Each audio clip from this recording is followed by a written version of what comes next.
Assalamualaikum warahmatullahi wabarakatuh. Alhamdulillahirabbil alamin. Wassalatu wassalamu ala nabiyina Muhammad wa ala alihi wa sahbihi ajma'in. Sallallahu subhanahu wa ta'ala aymunna alaina bi ilmin nafi' wa amalin salih wa yafaqina fid din wa aftalana futuhal arifin wa yarzuqna al-ikhlasa fil aqwali wal amali. Allahumma amin. Alhamdulillah, ikhwanifillah, rahimani wa rahimakumullah. Malam kali ini kita akan melanjutkan kitab usul sittah, dan kita masuki usul yang pertama, ini mentauhidkan Allah Jalla wa'ala. Qala al-muallif rahimahullah, al-asl al-awwal, fondasi yang pertama atau usul yang pertama adalah al-ikhlasu dini lillahi ta'ala wahdahu la syarika lah. Ini mengikhlaskan agama hanya untuk Allah Jalla wa'ala semata dan tidak menduakannya dengan sesuatu apapun. Ya. Kalau kita kerucutkan judul babnya, ya, usul yang pertama itu adalah mentauhidkan Allah dalam uluhiyahnya. Nah,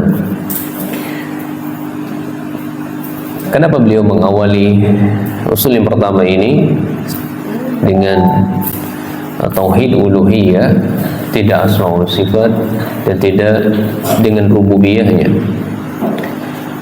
Karena tauhid uluhiyah ini adalah fondasi dari segala tauhid yang ada, ya, fondasi dari segala tauhid yang ada, dan juga pembeda di antara tauhidnya orang-orang musyrikin dengan orang-orang yang benar-benar menyerahkan dirinya kepada Allah. Tanpa tauhid uluhiyah, maka fondasi-fondasi yang lainnya maka akan runtuh bangunannya.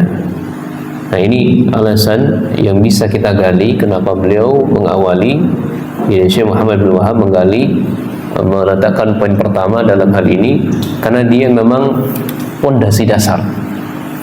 Ya, kan fondasi itu ada dasarnya tuh. Paling dasarnya ada lagi. Ya. Paling dasarnya ada lagi. Kalau masjid kita ini ada baloknya, nah di atas balok itu mesti ada lagi fondasi.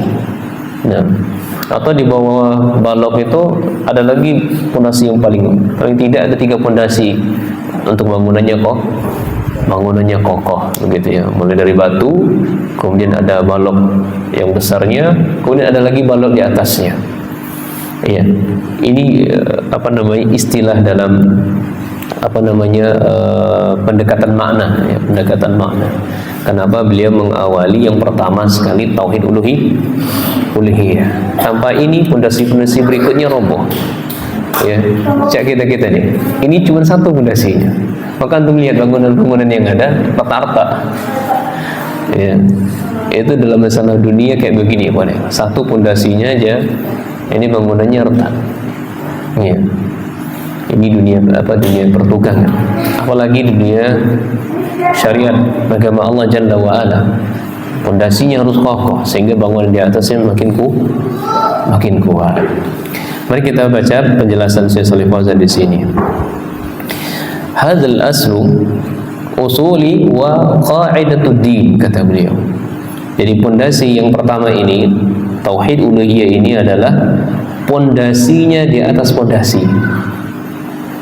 Dan kaidah dari agama. Wa hadha huwa mu'tarakah bainal anbiya'i wa bainal umam. Dan inilah yang menjadi peperangan antara para nabi-nabi dahulu dengan kaum-kaum mereka, umat-umat mereka.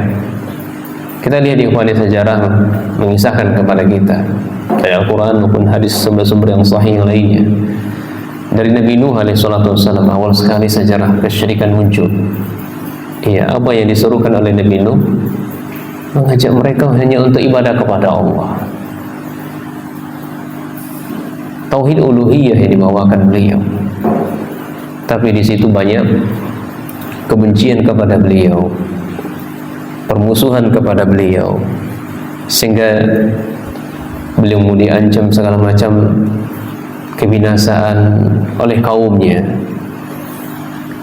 sehingga Allah Subhanahu wa taala menenggelamkan kaumnya sendiri karena tidak mau ikut seruan dari rasulnya, utusannya.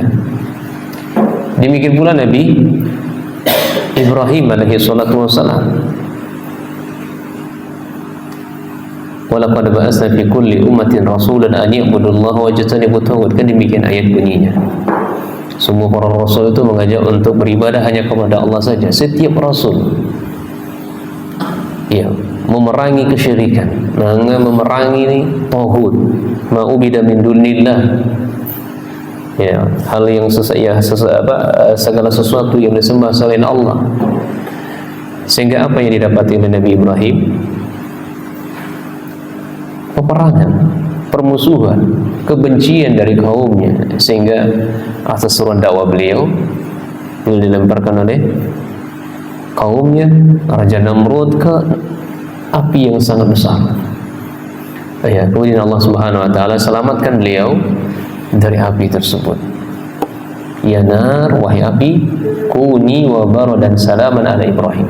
Wahai api, dinginlah engkau dan selamatkanlah Nabi Ibrahim alaihissalatu wassalam. Demikian pula ya nabi-nabi yang lainnya, Nabi Bani Israel, ya, lebih khususnya Nabi Bani Israel ya.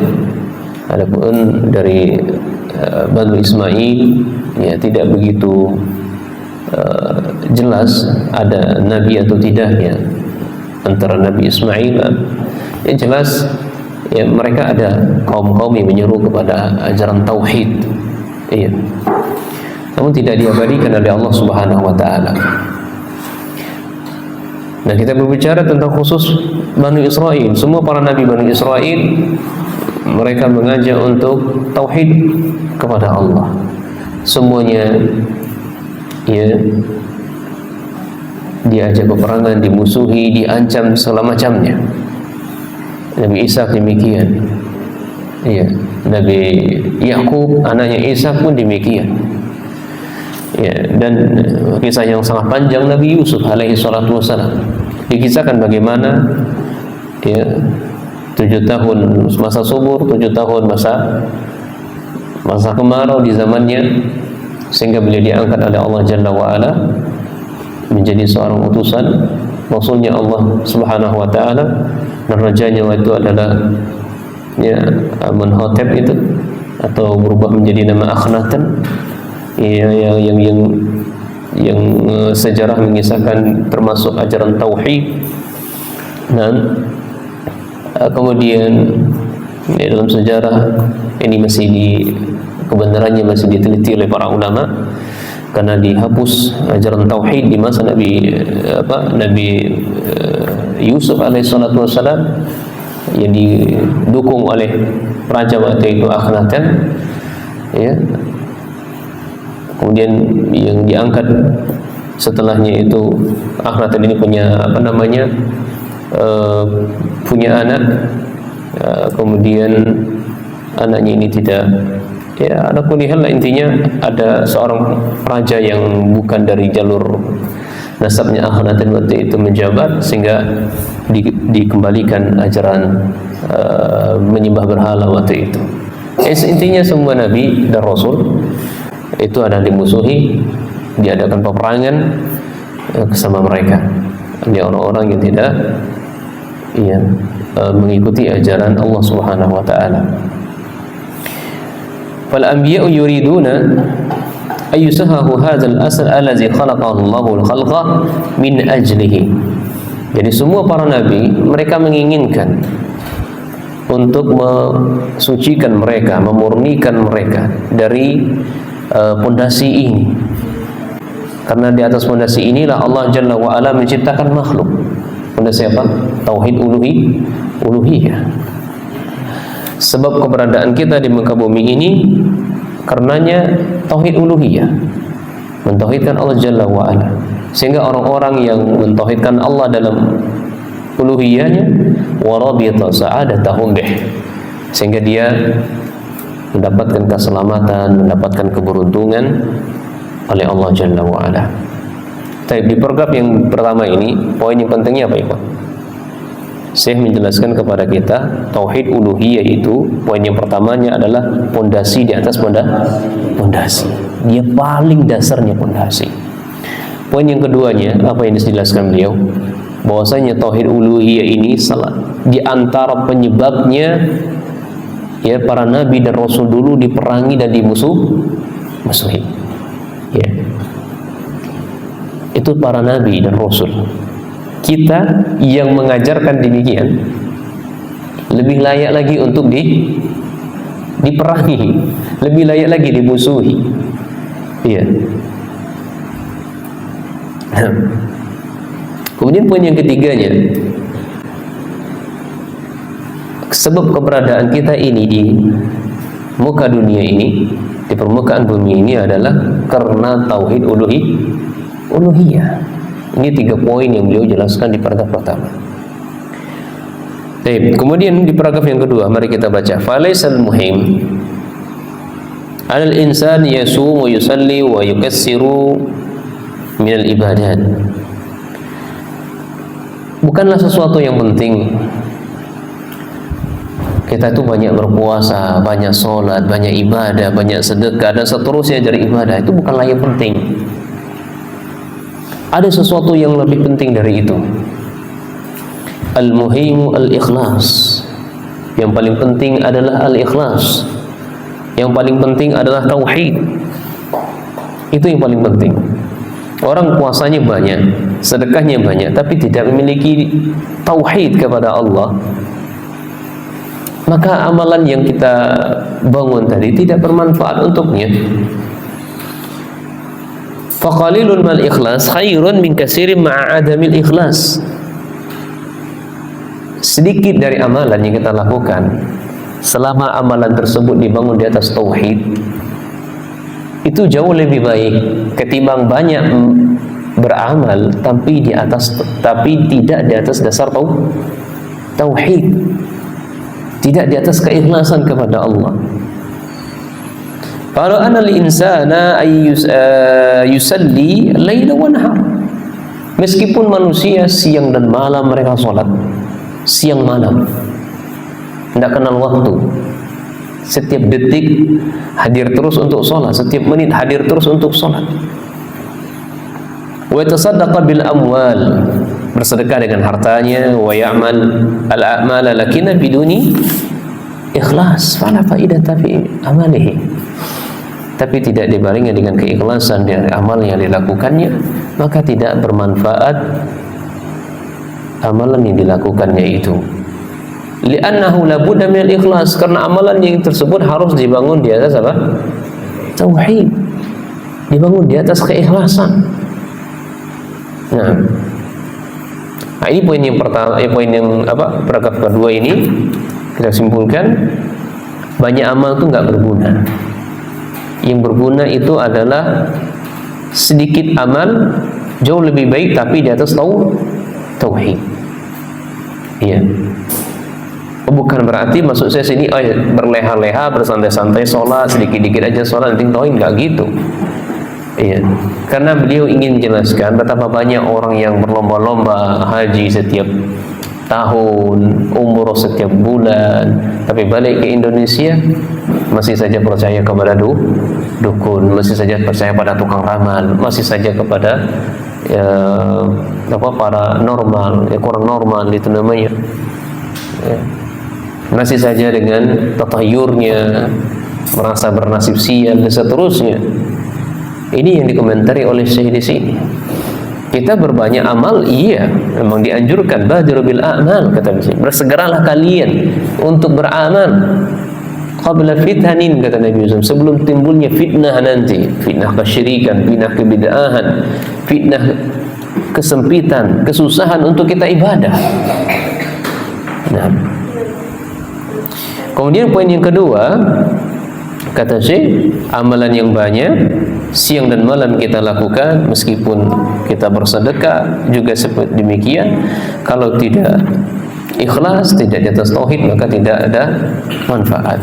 Kemudian poin yang ketiga, paragraf yang ketiga, Al-ikhlasu ma'nahu. Baik, dia sedang menjelaskan poin ketiga itu pengertian ikhlas.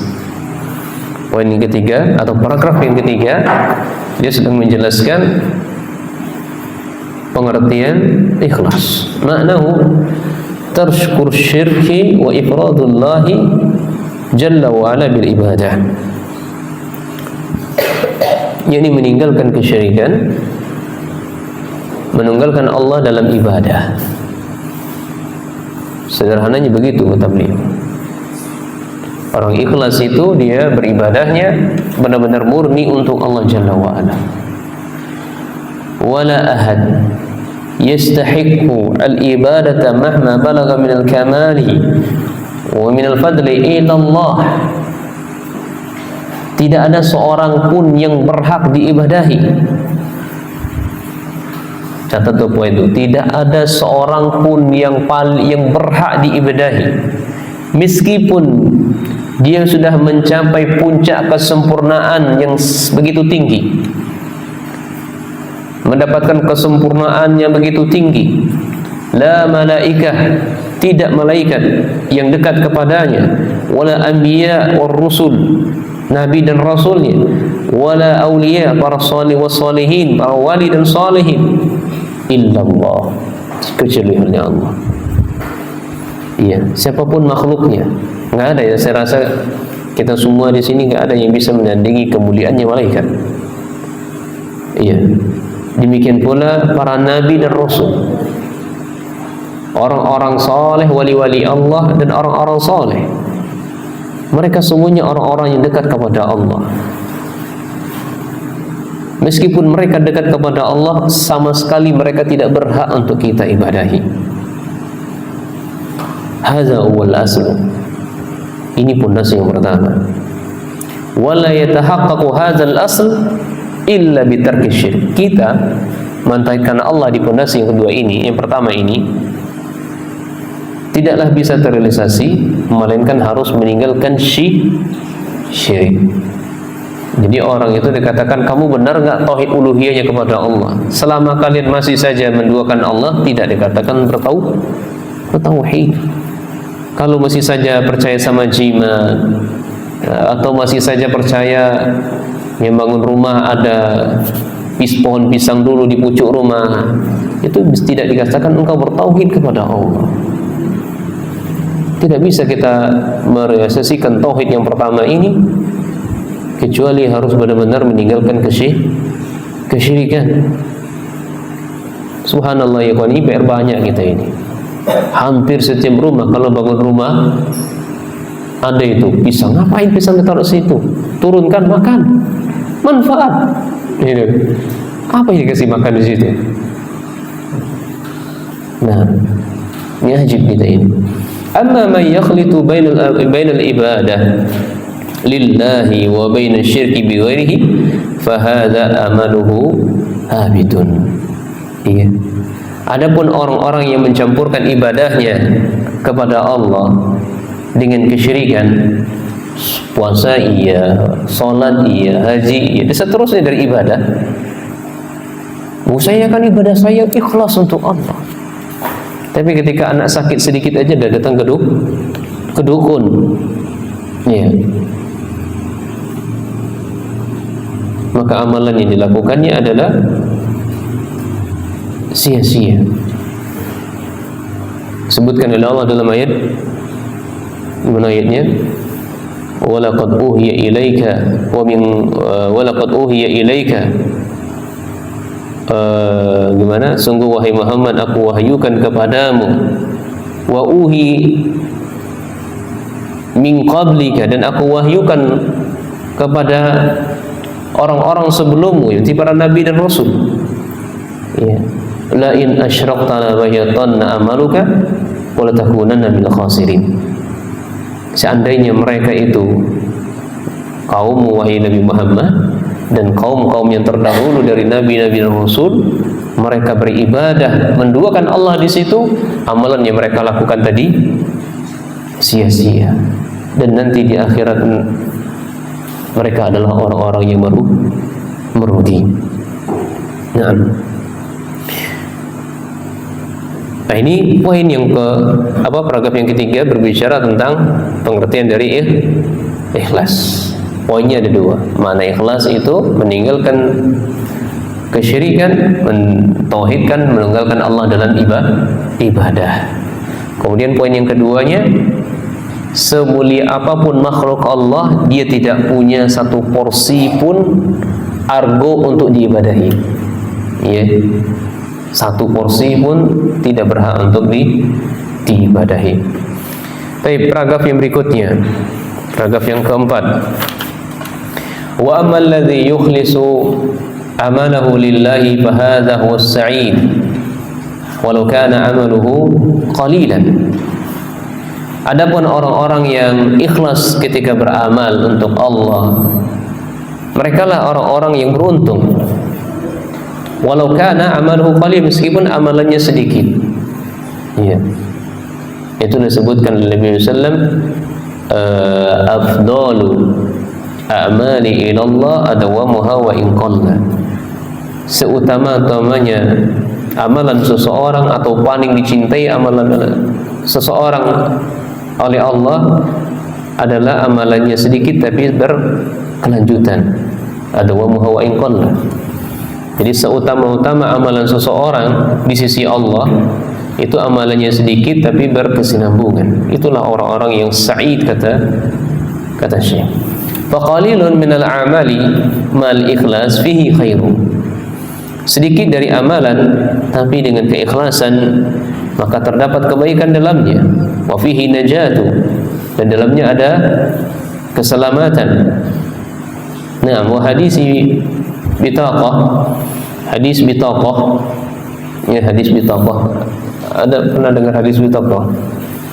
Nah, la yakhfa, kata beliau, tidak asing lagi di tengah kita. Sering sekali kita mendengarkan hadis bitaqah.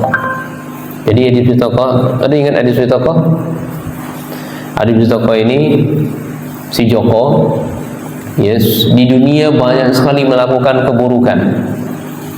Iya, sampai dikatakan 100 keburukan. Setiap lembarannya, setiap kartunya itu dosanya sejauh mata memandang. Coba bayangkan itu. Nah, itu hadis bitaqah namanya. Cuman ada satu amalan yang dilakukannya, dan dia benar-benar mengamalkan itu. Dia memahami betul maknanya, konsekuensinya. Ini amalan la ilaha illallah atau ucapan la ilaha illallah, sehingga dia diberi oleh Allah satu kartu yang tertulis di kartu itu kartu la ilaha illallah. Iya, nanti manusia akan disidang di hadapan Allah Jalla wa Ala. Ditanya, kenapa kamu melakukan ini? Benar kamu melakukan itu? Iya, saya benar ya Allah telah melakukan itu. Dia nggak nyanggah, dia nggak membantah apa yang ditanyakan oleh Allah kepada dia. Benar, saya melakukannya. Apa kamu melakukan itu karena terzalimi, karena terpaksa? Enggak, benar, saya itu benar melakukannya. Saya sadar diri apa yang saya perbuat di dunia itu memang saya murni melakukannya. Tapi ada satu amalan tadi, bitaqah tadi. Nah, ketika dia di padang mahsyar itu, satu bitaqah ini diletakkan sebuah timbangan, dan satu lagi di timbangan yang lain. Yang 100 banyaknya keburukan tadi, satu kartu keburukannya itu sejauh mata memandang. Coba bayangkan 190 itu kelipatan bukan 190, enggak, tentunya banyaknya dosa. Dalam riwayat lain disebutkan dosanya sepenuh langit dan sepenuh bumi. Luar biasa. Ditimbang satu keburukannya di satu timbangan lainnya adalah timbangan amalan solehnya, ini berupa ucapan kalimat la ilaha illallah. Ternyata yang amalan yang keburukan yang banyak melimpah ruah tadi, bila ditimbang dengan kalimat la ilaha illallah, tidak ada apa-apanya. Jauh lebih berat kalimat la ilaha illallah. Sehingga dengan itu dia menjadi orang-orang yang beruntung, menjadi orang-orang yang diselamatkan oleh Allah Jalla wa Ala. Dan hari ini kata Allah, engkau tidak akan dizalimi. Masya Allah. Ini hadis bitaqah. Nah, saya menyebutkan, kita baca, rajulun yab'utsu yaumal qiyamah tu'radu 'alaihi a'maluhu maktubatan fi sijjilah.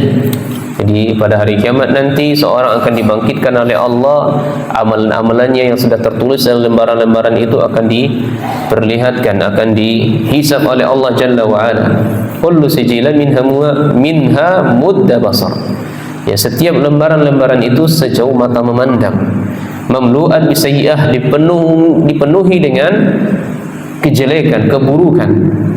Summa tada'u hadhihi sijillah fi kifatin. Kemudian satu lembaran itu diletakkan di satu timbangan lainnya, yakni wada'u hadhihi bataqah atau bitaqah allati fiha la ilaha illallah, dan amalan itu atau kartu itu tertuliskan la ilaha illallah. Qala hadzal rajul min qablihi bil ikhlas wa yaqin wa iman. Dan dia mengucapkan kalimat la ilaha illallah itu dalam hatinya dengan ikhlas, yakin dengan kalimat tersebut, mengimani kalimat tersebut. Farajahat hadzal kalimah bi jami'il sijjilat wa tashat bi jami'i sijjilat. Akhirnya kalimat la ilaha illallah tersebut mengungguli kalimat, ya, atau keburukan-keburukan yang sangat banyak. Apa faedah yang bisa kita ambil dari keterangan sini, ikhwan? Membawakan hadis bitaqah. Bahwasanya, ya, amalan atau kalimat la ilaha illallah itu benar-benar akan bermanfaat bagi pemiliknya manakala dia, ya, mengilmui kalimat tersebut, kemudian yakin terhadap kalimat tersebut dan beriman kepada kalimat tersebut. Iya.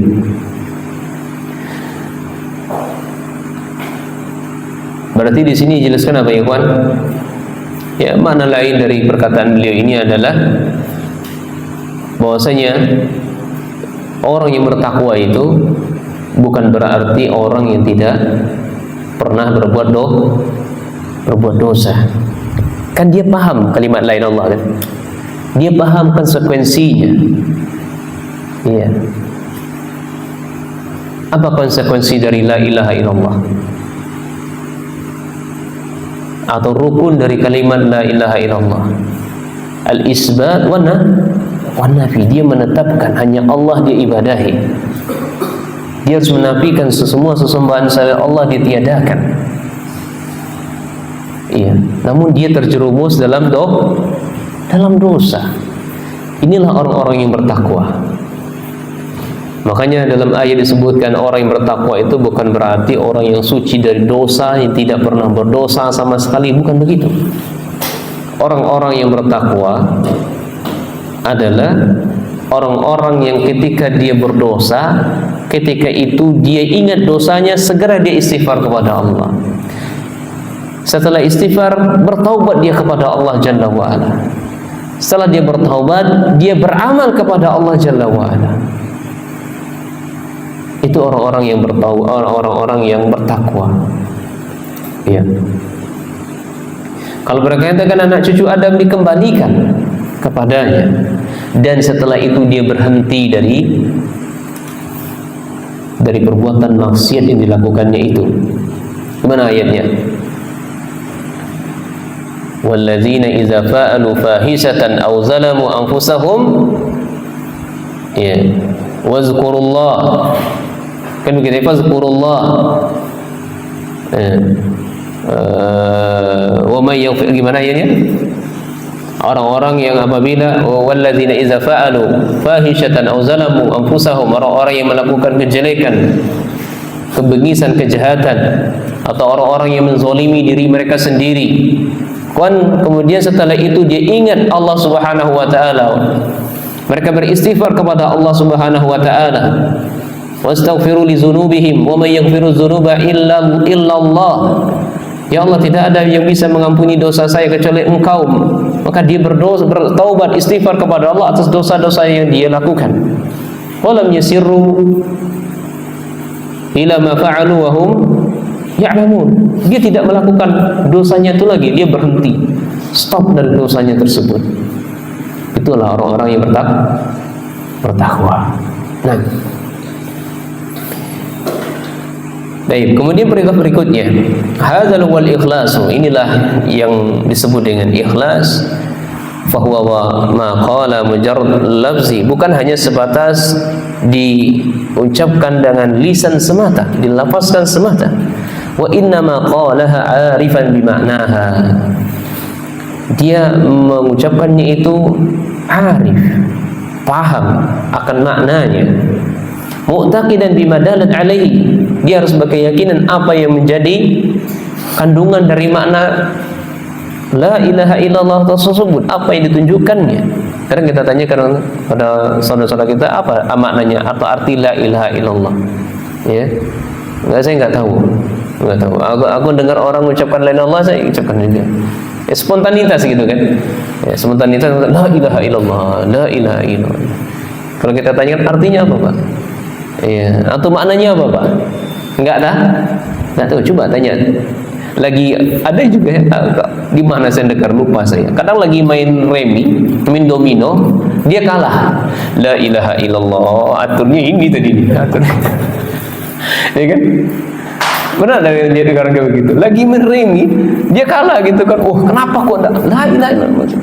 Nah, itu enggak ngerti mana coba tanya, Pak, kok mengucapkan itu memang paham maknanya? Enggak, saya enggak paham. Orang mengucapkan gitu saya ikut-ikutan aja. Nah, Isa tidak ubahnya seperti munafik. Ya, tidak ada ubahnya seperti orang munafik. Kita katanya kan, ya, sami'tun nas yaqulun fa aqulu bihi. Aku mendengar manusia mengatakan demikian, maka aku ikut saja. Aku melihat manusia sholat, aku sholat juga. Aku melihat manusia puasa, aku puasa juga.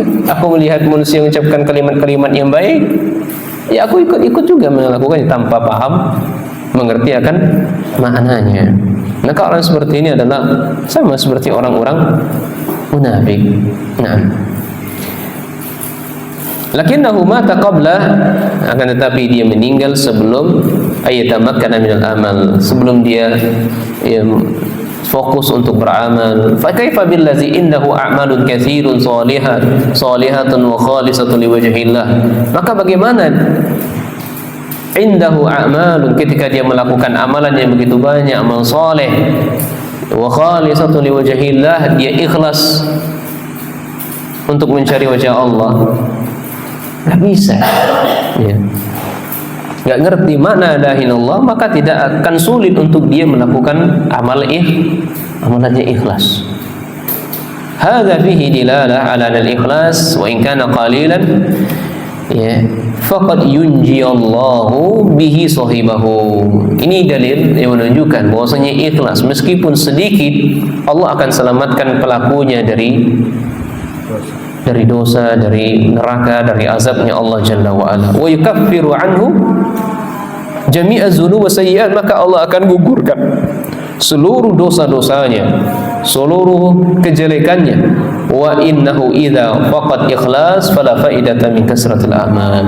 Ketika seorang tidak ada keikhlasan dalam ibadah kepada Allah, maka tidak ada faidah dari banyak beramal. Baik. Kemudian wa bayanu diddihi alladhi huwa syirku billah. Kemudian kata Syekh Muhammad bin Abdul Wahhab, bayan, penjelasan lawan dari tauhid uluhiyah, yakni apa? Menduakan Allah, syirik. Fa tauhidu huwa ifradullah bil ibadah. Tauhid itu maknanya adalah beribadah kepada Allah semata, atau menunggalkan Allah dalam ibadah. Sementara syirik adalah wasarfu syai'i min anwa'il ibadah li ghairillah, memalingkan sesuatu dari jenis ibadah kepada selain Allah Subhanahu wa taala, seperti kadzabhi wan nazar wal du'a wa istighasah, ya, menyembelih dan nazar wa doa wa istighasah, dan jenis-jenis ibadah ini sudah kita jelaskan dalam kitab usul salasah ila akhari anwa'il ibadah, ya, dari jenis-jenis ibadah yang lainnya. Hadza huwa syirik, inilah disebut dengan menduakan Allah. Fa syirku maqsuduhuna, syirik yang kita masukkan di sini adalah huwa syirku fil uluhiyah, ya, syirik dalam uluhiyah Allah. Amma syirku fi rububiyah, adapun syirik dalam masalah rububiyahnya Allah, Fahadza ghairu mawjud fil ghali. Ini pada umumnya ini tidak ada. Jadi menduakan Allah dalam masalah rububiyah Allah itu pada umumnya tidak ada atau sangat jarang kita jumpai. Fal umam kulluhu muqirrun bi tauhid rububiyyah ittiraran. Secara umum seluruh manusia berkaitan dengan tauhid rububiyah pasti mereka menetapkannya. Iya, tanpa harus dia mempelajarinya. Kalau kita tanya ikhwannya, sejelek-jeleknya manusia, kalau kita tanyakan kepada mereka, siapa yang memberimu tangan? Siapa yang menciptakan tangan? Siapa yang memberimu makan? Iya. Kalau penasaran kita, coba ditanya, sejelek-jeleknya manusia, coba tanya kepada dia. Siapa yang menciptakan bumi ini? Pasti dia akan menjawabnya Allah. Lam yajhadu illa man tazahara bil inkar. Tidak ada yang mengingkarinya kecuali orang-orang yang frontal untuk mengingkarinya, secara terang-terangan menampakkan pengingkarannya kepada Allah. Ma'annahu ya'tarifu bihi fil batin, meskipun dalam hati kecilnya dia mengakui akan tauhidnya rububiyahnya Allah, tapi lisannya saja enggak diucapkannya. Li'anna iqrara bihi daruri, karena belajar tauhid rububiyah itu enggak perlu belajar. Ya, tidak perlu duduk di bangku kelas, tidak perlu duduk mulazamah para ulama. Ya. Tidak perlu kita untuk sampaikan ayat qala Allah wa qala Rasul, enggak perlu. Karena sifatnya daruri, semua manusia paham betul dalam masalah ini. Makanya diutus seluruh nabi dan rasul itu tujuannya bukan untuk rububiyah, tapi untuk uluhiyah. Wal jami'u ya'rifu anna hadzal khalqa wa hadzal qawl budda lahu min khaliq. Nah, seluruhnya dari makhluk Allah ini mereka mengetahui keberadaan mereka ini ada yang menciptakannya. Ya. Wa hadzal khalqa allazi yasiru la budda lahu min mudabbir. Nah, meskinya dia itu ya harus mudabbir, harus merenungi. Kenapa? Alasan keberadaan saya di muka bumi ini apa? Nah, buat apa saya diadakan oleh Allah? Tujuannya buat apa? Apakah hanya senang-senangan? Nah, enggak ya, sebentar saja. Antum masya Allah ya, kalau duduk di majelisnya di Kepahayang kemarin, masya Allah, merinding nih baca, merinding benar-benar, anak ya merinding, masya Allah. Kita sebentar aja di dunia ini, ikhwan, sebentar, sangat sebentar. Tadi di Pagarakan tadi jam 10 ya dinyatakan meninggal, ya. Sebelum asar jam 3 sudah dikuburkan. Sebelumnya sehat-sehat saja. Periksa kalau sakit, udah ini kayaknya kurang sedikit saja, butuh perawatan. Nah, dirawat, akhirnya sudah out dari dunia. Sesingkat itu. Nah, kehidupan yang panjang ini, mengerikan imannya. Tapi orang-orang yang bertauhid, orang-orang yang bertakwa kepada Allah, ya tidak perlu dikhawatirkan. Justru dia segera ingin dimatikan oleh Allah. Orang yang bertauhid itu segera capek di dunia iman. Capek kan? Iya. Tanya bos tuh, mikir duit, cak mana bayar kontrakan, cak mana dagangnya lancar, ya bukan, cak mana ngurus ayam, capek, makannya dari mana, kebun kopi nak disemprot, capek ngurus itu, capek. Iya. Tapi kalau dia paham keberadaan dia di duka dunia ini adalah, perhatikan ya.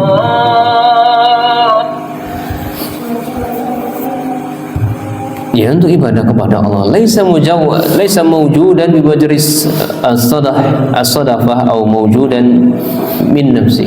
Jadi dunia yang ada saat ini bukan dia ada spontanitas ya menjelip langsung ada dengan sendirinya atau mengadakan dirinya sendiri, enggak. Dia ada yang menciptakannya. Am khuliqu min ghairi syai' am humul khaliqun. Ini bantahan Allah kepada orang-orang yang saya bisa menciptakan sesuatu. Enggak, engkau enggak bisa menciptakan sesuatu, tapi engkau bisa dari sesuatu yang ada dirubah ke bentuk yang lain. Tapi sebenarnya ada yang menciptakannya. Ini Allah Subhanahu wa taala. Am khalaqus samawati wal ard, atau mereka menciptakan Ya, bumi dan langit bal la yuqinun, tanpa ya mereka meyakini sama sekali. Nah, qala mu'allif rahimahullah wa iqraru bi tauhid rububiyyah daruriyun wa fitriyun lakinnahu la yakfi. Ditegaskan lagi oleh Syekh bahwasanya menetapkan tauhid rububiyah itu sifatnya adalah daruri, keharusan dan fitrahnya manusia, tapi tidak cukup. Ya, tapi tidak cukup.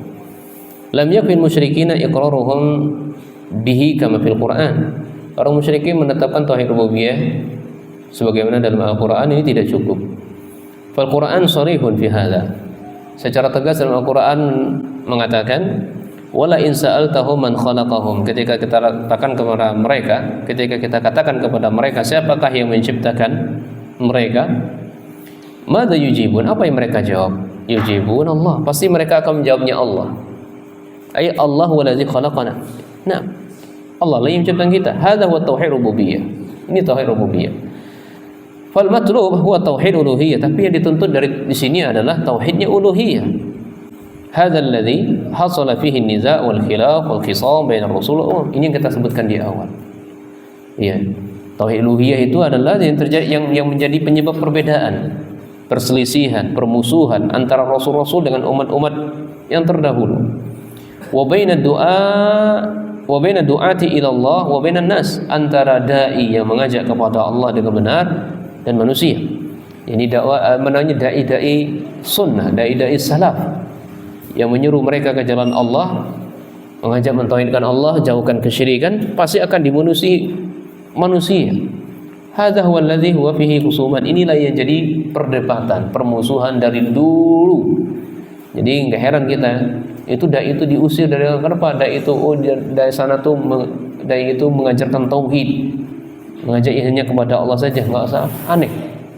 Karena memang dari dulunya, dari sananya sudah menjadi sunnatullahnya, bagian dari sunnahnya Allah.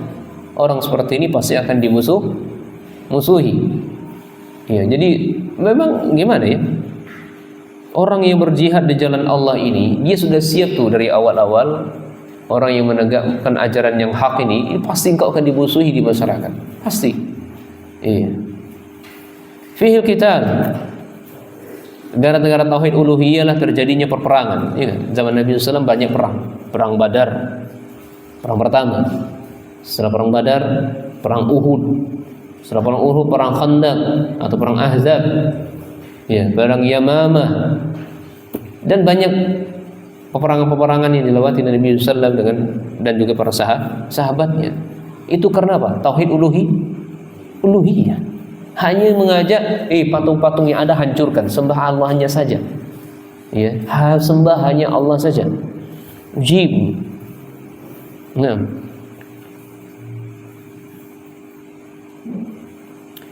Wa fihi ma yata'allaqu bidzalika min al-wala' wal bara'. Ya, wa ghairu dzalika. Ya, di dalam tauhid uluhiyah ini tergantunglah masalah wala wal bara. Ya, masalah kecintaan dan loyalitas.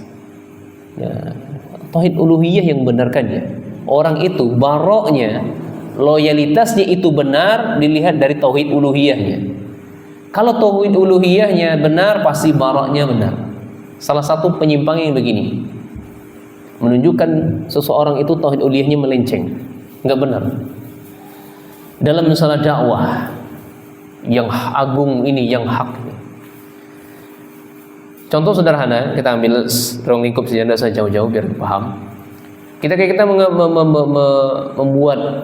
bangun musola, bangun masjid, bangun bangun pengajian. Intinya untuk dakwah, untuk kebaikan bagi umat. Iya. Dan loyalitas seseorang itu akan terlihat dari tauhid uluhiyah. Dia bantu atau tidak? Iya. Baik secara doa, finansial, atau dia dengan tenaganya. Iya, dia akan terlihat. Kalau kita tanya kenapa engkau nggak bantu, nanti jawabnya Ustaz saya nggak ada di situ. Ustaz karena yayasan itu nggak direkomendasikan oleh Ustaz saya. Iya. Ustaz saya nggak ngaji di situ. Kalau ustaz saya ngaji di situ, saya bantu, saya akan share, saya akan ini kan di sini. Nah, di situ kelihatan, akan terlihat tauhid uluhiyahnya seseorang itu benar atau tidak. Ya, dilihat dari wala wal baroknya. Kalau di sini saja keliru, berarti tauhidnya nggak benar. Ya, cara mentauhidkan Allah secara uluhiyah tidak benar. Berarti dia memilih-milih. Ya, ibadah milih-milih. Loyalitas itu dibangun di atas tauhid. Itu loyalitas yang sebenarnya. Kalau bukan di atas tauhid, itu adalah kebimbangan, kehancuran, atau berbangga-banggaan. Ya. Dan orang-orang seperti ini tidak akan lama. Model-model dakwah seperti ini tidak akan lama. Hanya sebentar saja, karena tauhidnya tidak kokoh. Dakwah apa yang diperjuangkannya? Dakwah hizbi yang diperjuangkannya. Ya. Dakwah hizbi. Hizbi kita tahu, dia berbangga-bangga dengan kelompoknya, akhirnya terombang-ambing. Nah, kullu hizbin ladayya farihun, setiap hizib, setiap kelompok, ya, mereka berbangga-bangga dengan kelompok mereka masing-masing. Nah, Allah Jalla wa Ala yaqul, Allah Subhanahu wa taala mengatakan, wa'budullaha wa la tusyriku bihi syai'a, sembahlah Allah saja dan tinggalkan kesyirikan. Hal hadza kalamun ghamid? Apakah kalimat seperti ini kalimat yang ghamid? Apa ghamid itu terjemahannya ya? Sebentar. Ya. Ghamid, apa ya ghamid itu? Kalau terjemahan bebas ana, terjemahan ghamid itu adalah ayat tadi itu nggak butuh tafsir sebenarnya begitu. Itu ghamid itu. Semua orang yang terpelajar maupun tidak terpelajar paham. Beribadahlah kalian hanya kepada Allah. Sesembahan selain Allah jangan kalian ibadahi. Nggak perlu belajar. Itu ghamid namanya. Kalau di kamus rancu, samar-samar, ambigu, belum jelas, misterius. Ya, itu ghamid. Kalau terjemahan anak, ghamid itu tidak butuh tafsir, sudah jelas kalimat seruan dari Allah tersebut. Ya, wa'budullaha wa la tusyriku bihi syai'a. Yafhamuna min hadzal ayah amr bil ibadah wa nahy anil syirik. Kita pahami dari ayat ini perintah untuk ibadah dan larangan berbuat syirik. Walau annahum lam yata'allam, meskipun mereka ini tidak pernah belajar sama sekali kan. Masya Allah kata Syekh. Ya'rifuna hadza min lughatihi, mereka paham kalimat ini dari bahasa-bahasa mereka. Hazil ayatul wahid, ini baru satu ayat. Wal Quran, sementara Al-Quran mamlu'un min misli hadza. Sementara Al-Quran semuanya ayatnya tauhid. Semua ayat dalam Al-Quran isinya tauhid semuanya. Baru satu ayat saja. Bagaimana seluruh Al-Quran? Hazil ayat yamurruna 'alaiha wa yaqra'una. Ayat ini sering berlalu-lalang, berseliweran di depan mata kita. Sering kita baca. Lakin la yufakkiruna fiha, tapi mereka enggak sampai ke sininya. Yaqulullah jalla wa 'ala wa'budullaha wa la tusyriku bihi syai'a.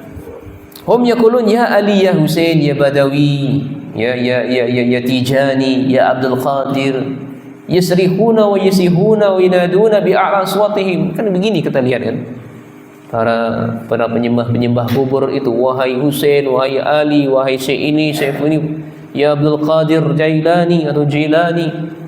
Mereka teriak-teriak dengan suara keras menyeru mereka, ya fulan, wal fulan hadza mayyit, sementara dia ini dah mati,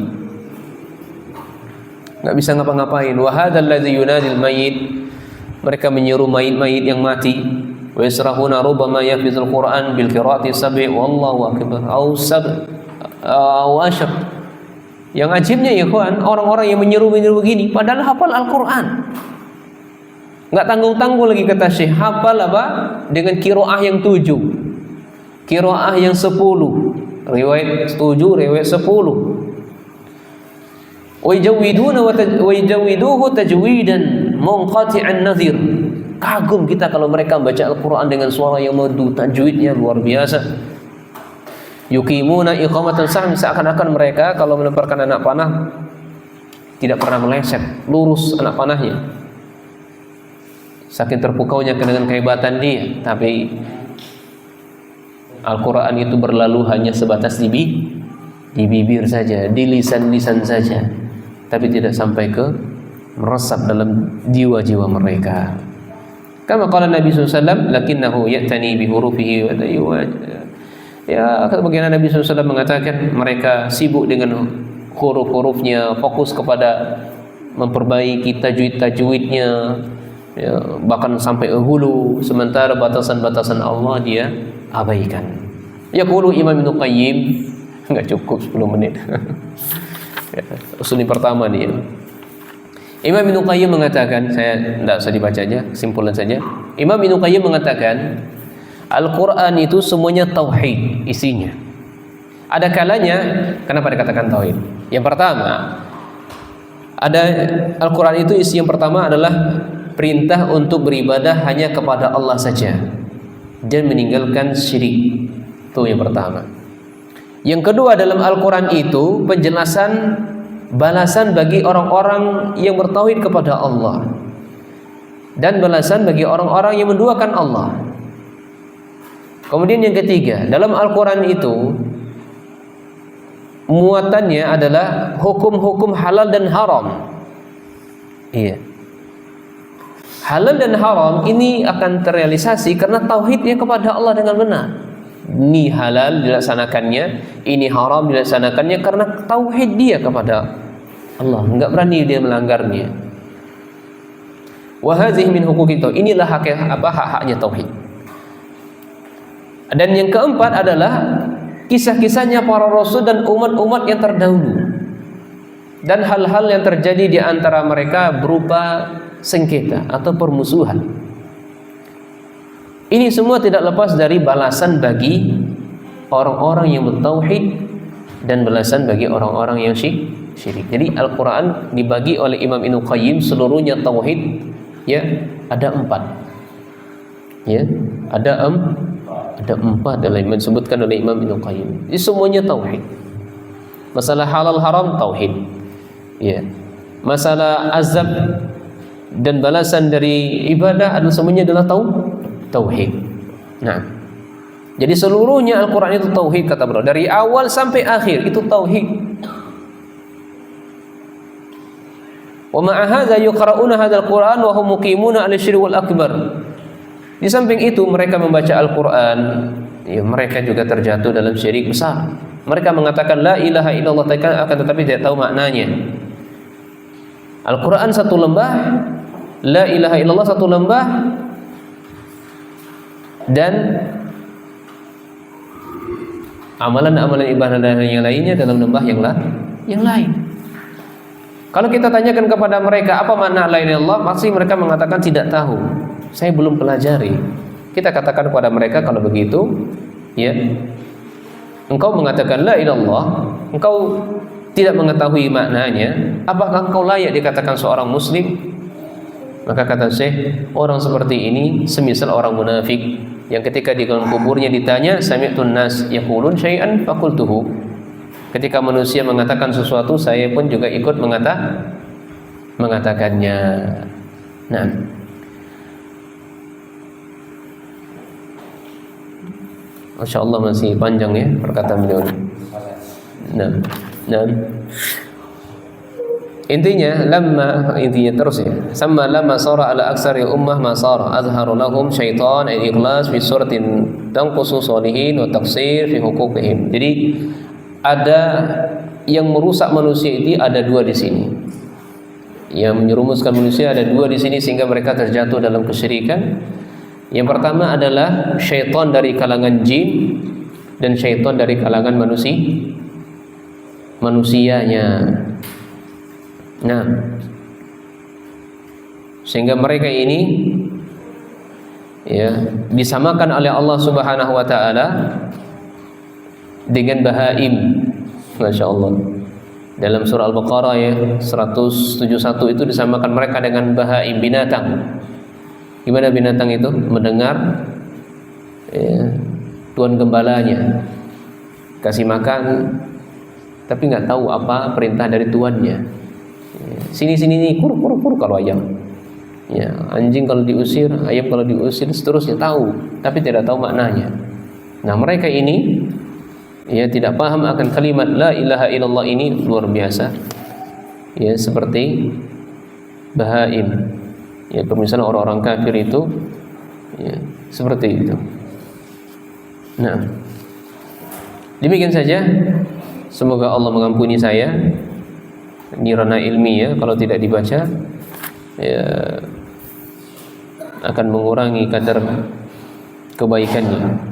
Mohon ampun kepada Allah Jalla wa Ala. Yang penting kesimpulannya, poin pentingnya adalah sama. Hati-hati daripada ulama dolal, ulama syaitan ya, yang mereka mengajak kepada kesyirikannya, kebid'ahannya, dan kita berpegang teguhlah kepada ulama-ulama yang benar, yang mengajak kepada jalan Allah Jalla wa Ala. Kemudian hindari khurafat, takhayyul dan seterusnya. Subhanakallahumma bihamdika asyhadu an la ilaha illa anta astaghfiruka wa atubu ilaik.